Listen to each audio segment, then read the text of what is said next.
and love, why is Scripture so depressing? Do you ever look at the screens or look at your Bibles and you wonder, is there any good news in here at all?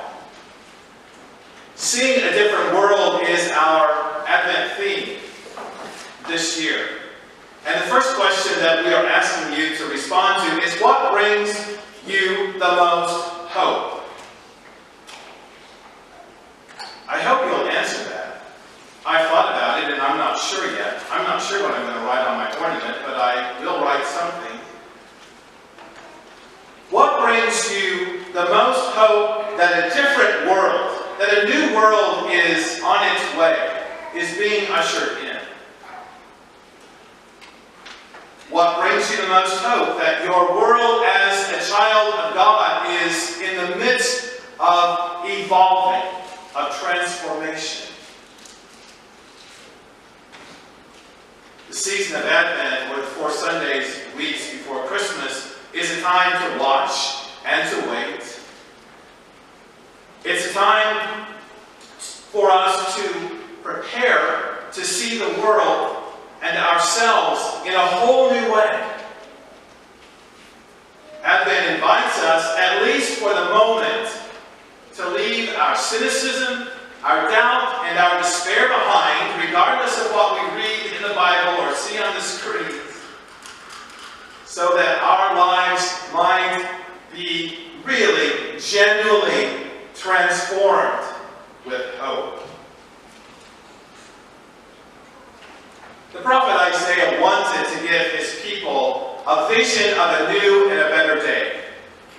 But today's passage from Isaiah chapter 64, verses 1 through 9 sounds more like a cry of pain-seeking understanding, doesn't it?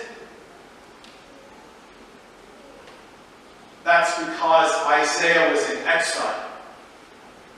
Isaiah wasn't sitting in the church pews on a beautiful day, enjoying the beautiful environment and the people, the community, the fellowship around us with soup cooking in the kitchen.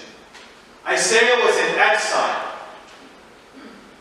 Isaiah hoped for a new and better day, a different world, because Isaiah's world was in ruins. This passage that we read was composed sometime between the Babylonian captivity of Jerusalem in 586 BC and the decree of King Cyrus for Israel to return from Babylonia to go home and rebuild its city in 515. This is a psalm of lament which reflects Israel's disorientation in the wake of an anguishing exile as slaves in a foreign land. Exile is not where you and I want to be in this season. We want to be in front of the TV watching the football games and basketball games. We want to be trimming the tree and hanging Christmas lights outdoors. We want to be shopping for that special gift for our loved ones, especially if they have to go in the mail because time is short.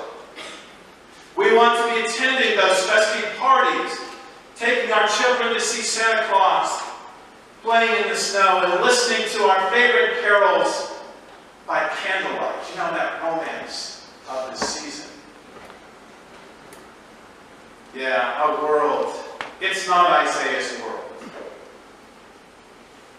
And if we read the chapters that lead up to this lesson, we might be able to better grasp what Isaiah was experiencing in his world. Because these are some of the words that Isaiah uses to express his situation. Look at them. Affliction, poor, brokenhearted, captive, bound, ashes, mourning, faint spirit, ruined. According to Isaiah, that's what it's like to be in exile.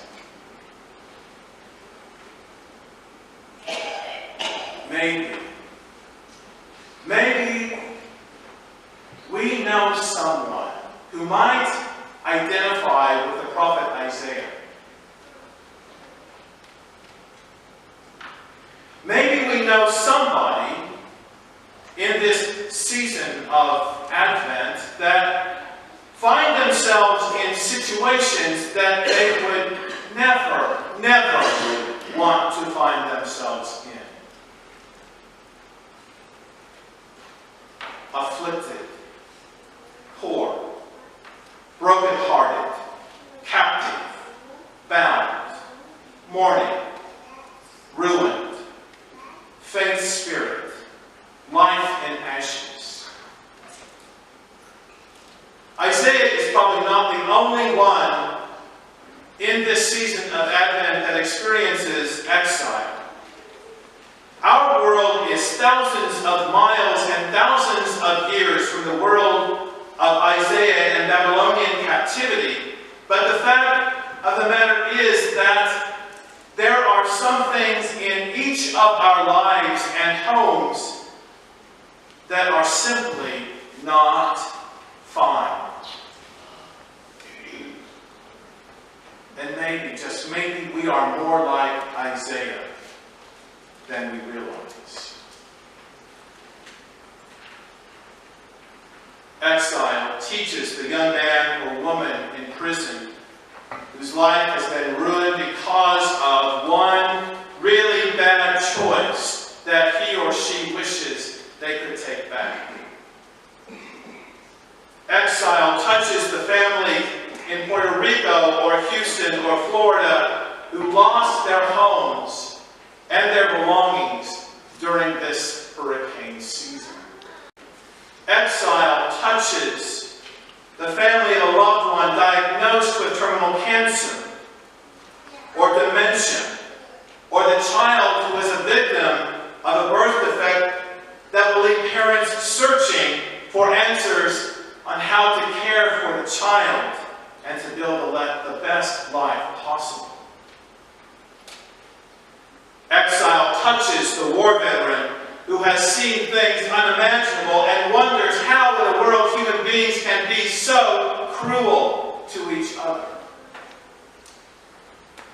Exile touches the corporate employee who is just years from retirement and then finds, whoops, my company is bankrupt and my retirement has been lost. Exile touches the teenager who has been bullied time after time at school. Their sense of self completely lies in ruins because of cruel images on Facebook or social media, and they wonder how they might end their life because living is far too humiliating.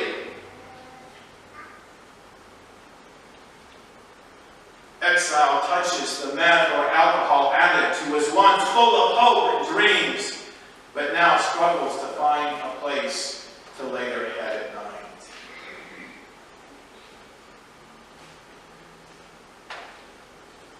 I dare say Isaiah is not the only one in exile this Advent. Isaiah's got plenty of company, and it's us. Because everything in our world isn't fine, after all.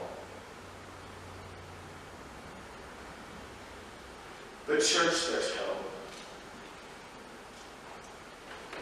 There's hope. Isaiah will have words that express this hope because Israel's anguishing exile is almost over and Israel is returning home, granted not to anything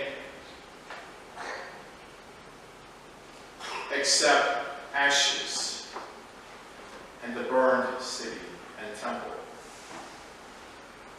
But the people will rebuild because that's what we do. We rebuild when our lives are in ruins. We rebuilt this church when it burned in 1928 after sitting proudly for 26 years in this place. The people rebuilt even during the Depression years. A beautiful church church that we are enjoying almost 100 years later. People rebuild their lives. Our lives, yes, are sometimes in ruins, but God sends people to come and to help us rebuild our lives, to find hope and peace and happiness, and to be content with our lives and what we have. Someday, as Isaiah prophesies to the people, there will be homecoming in the streets of Jerusalem, dancing and rejoicing because the city and God's home is built, rebuilt once again, and light will shine in the dark streets of this city. Isaiah and the best of all our prophets in every generation and age point to God to lift up our hearts in hope. They name what is evil in our world and that they lead us toward that good. They read the signs of the times. They warn us to follow the path that leads to light and wisdom and harmony and peace in our world. Thank God for the prophets of our world. And Isaiah might say to us, examine your Christmas list, Bethany Christian Church. And in fact, as we browse through chapters 61 and 64 of Isaiah, we find Isaiah wishing for these gifts at Christmas. I want to hear good news for the poor. I want the brokenhearted to be healed.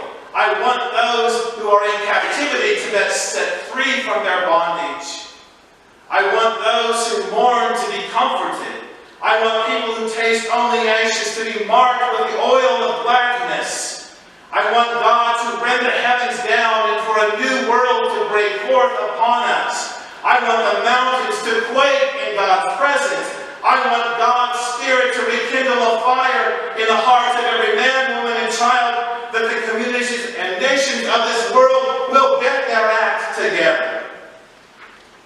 Oh, Isaiah, what a Christmas list you put in front of our eyes.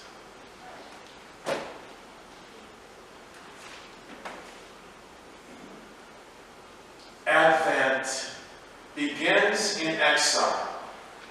Always. Every single year. Exile. Because everything is not right in our world. And the rich get richer, and the poor get poorer. And we burn the candle of hope. And we ask, what brings us the most hope for a new and different world? May God be with us through our journey in Advent, and may our lives beam with this flame of hope. We offer to an invitation for you to become a part of the community that reads the signs of the times. We know that there are people in our community who hunger.